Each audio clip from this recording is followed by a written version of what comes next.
دو سوال تھے آپ کے سامنے انجینئر صاحب. ایک یہ کہ وہ جو غزہ میں فلسطین میں لگنے والی آگ پر تو کسی کے آنسو نہیں بہے ہیں، لیکن جب اپنے گھر میں آگ لگی ہے تو پھر لوگ آنسو بہا رہے ہیں. جو یہ کرتا ہے نا جس کو، اور اب ہیومن رائٹس کی بات کرتا ہے تو اس کو تو ہم منافقت کہیں گے.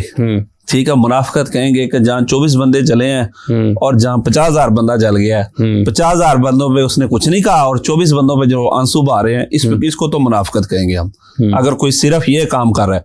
ٹھیک ہے، باقی انسانی ہمدردی ہے وہ تو ہر ایک کے ساتھ ہوتی ہے. ٹھیک ہے. دوسرا یہ کہ یہ جیسے مانور کا سوال تھا کہ امریکہ کو مدد کی پیشکش یا اس کے ساتھ ہمدردی کا اظہار، لیکن فلسطین والوں کے ساتھ کیوں نہیں ہوتا؟ کیا لوگ اس میں بھی اظہار ہمدردی میں بھی کچھ کنجوسی سے کام لیتے ہیں، خوف کا شکار ہیں؟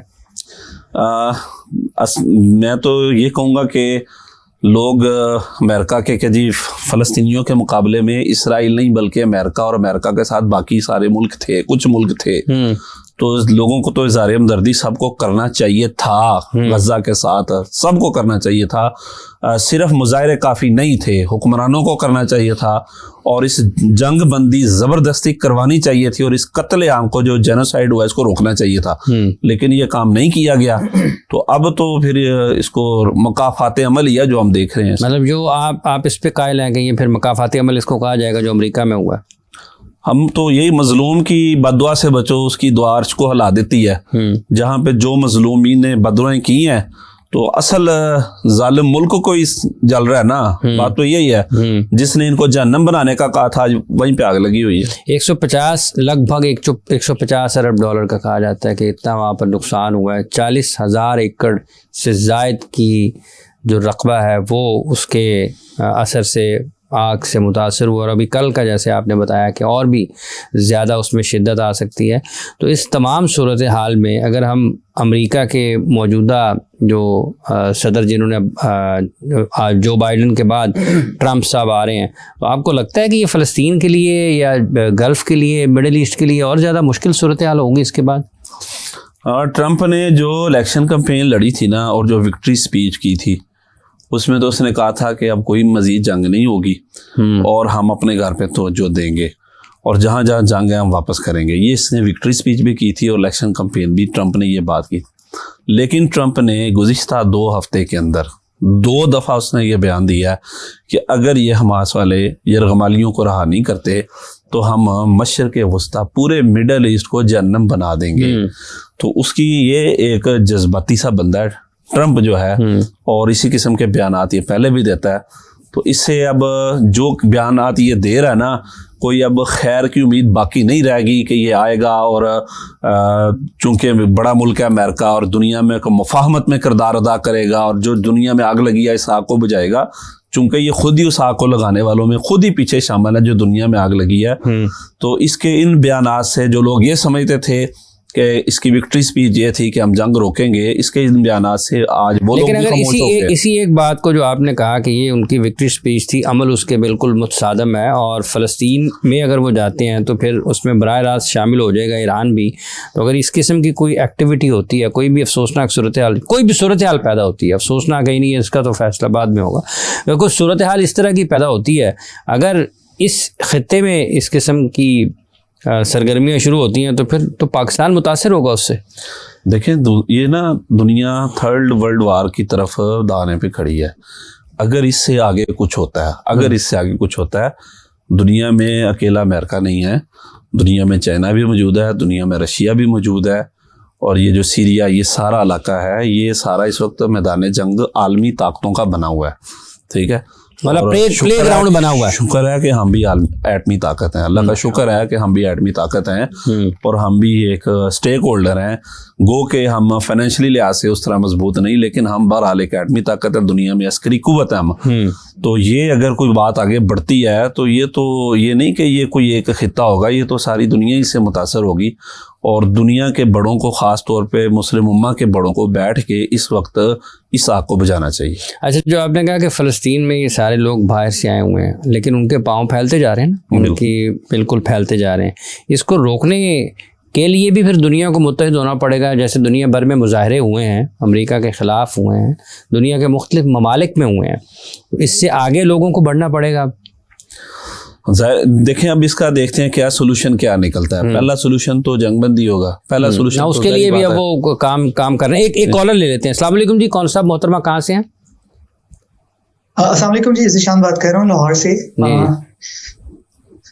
سر میں یہ بات کرنا چاہ رہا تھا کہ ابھی آپ بہت اچھا موضوع چل رہا ہے. میں یہ صرف یہ کہنا چاہ رہا ہوں کہ آپ کو نہیں لگتا کہ جس طرح سے فلسطین میں بچوں کے اوپر ظلم کیا گیا ہے, جو جس طرح سے ان کا خون بہایا گیا ہے ظالمانہ طریقے سے, تو بچوں کی جو آنسو ہیں, بچوں کی جو بددعائیں تھی امریکہ کو, وہ لگی ہیں. یہ مظلوم کی آہ. جی میں نے یہی بات کیا کہ مظلوم کی آہ جو ہے نا وہ عرش کو ہلا دیتی ہے. تو جتنا ناحق قتل ہوا ہے, جتنی بچے شہید ہوئے ہیں, عورتیں شہید ہوئی ہیں ساری دنیا کے سامنے, معصوم بچے, ٹھیک ہے, معصوم زیادہ تر بچے شہید ہوئے ہیں, 70% عورتیں اور بچے ہیں اس میں. تو یقیناً ان کی آہیں ہیں. تو ظالم کا دور زیادہ دیر تو نہیں چلتا ہے, آخر ایک وقت آ جاتا ہے اور اللہ تعالیٰ کی پکڑ آ جاتی ہے.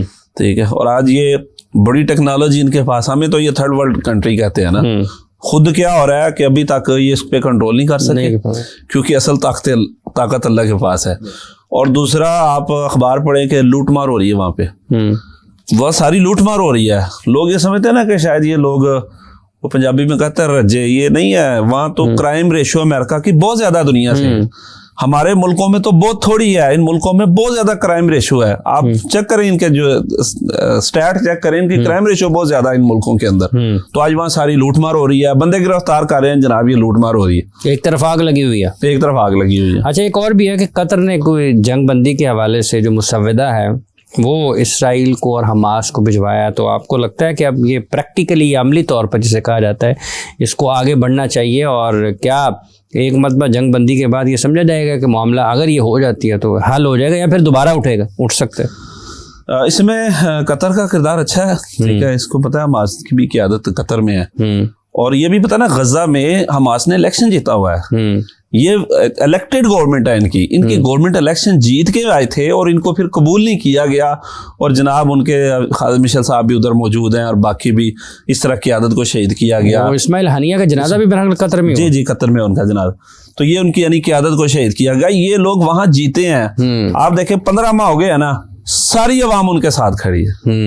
یعنی ایسا باوجود اس کے یعنی وہ کوئی ایک فرد نہیں ہے, وہ پورے لوگ ہیں, تمام لوگ ہیں. ان کا لٹریسی ریٹ بھی بہت اچھا ہے. ہمارے جن سے رابطہ ہے پاکستان میں بہت سارے فلسطین کے اسٹوڈنٹ پڑھتے ہیں, یہ بڑے پڑھے لکھے سمجھدار لوگ ہیں, اور یہ سمجھتے ہیں کہ ہماری زمین پہ باہر سے ڈاکوؤں نے آ کے حملہ کیا اور ہم نے اس کو آزاد کروانا ہے.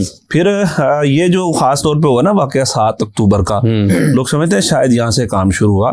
آپ پچھلا ریکارڈ چیک کر لیں, 2007 سے 2023 تک 16 سال میں کوئی سال ایسا نہیں جس میں اسرائیل نے حملہ نہ کیا اور شہید نہ کیا ہو.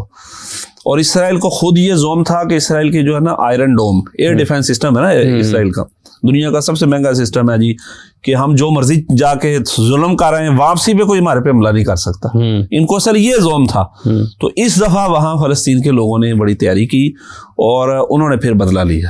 اور آپ کے گھر ڈاکو آئیں اور آپ اپنا دفاع کریں, اور آپ ڈاکو کے جواب جناب گولی کا جواب گولی سے دیں, تو دنیا کا ہر قانون آپ کو حق دیتا ہے.